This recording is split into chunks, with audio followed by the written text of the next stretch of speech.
Welcome back to our morning report. Chart appraisals of the new Japan market analyst at 8 o'clock on Tuesday, 13th of June.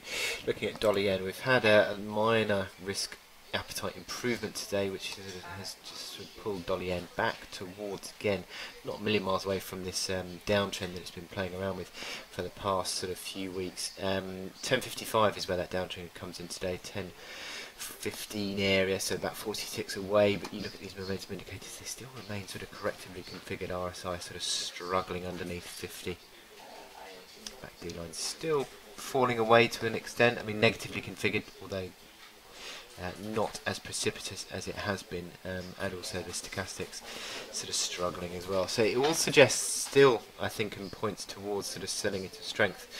You've got sort of a lot of overhead supply sort of between the 1020 area up towards sort of 1080 area,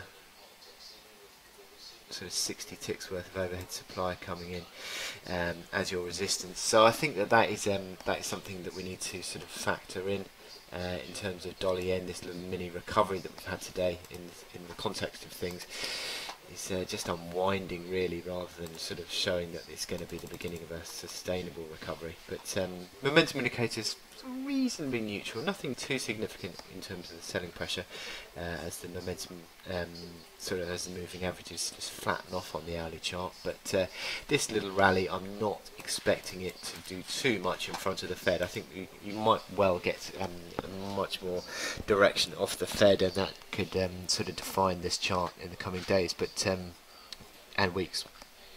But for now, I think the dollar remains under pressure, and I think it's unlikely to be sort of bursting higher in any real sustainable fashion. So I wish you good luck in your trading today, and I will speak to you later. Thank you.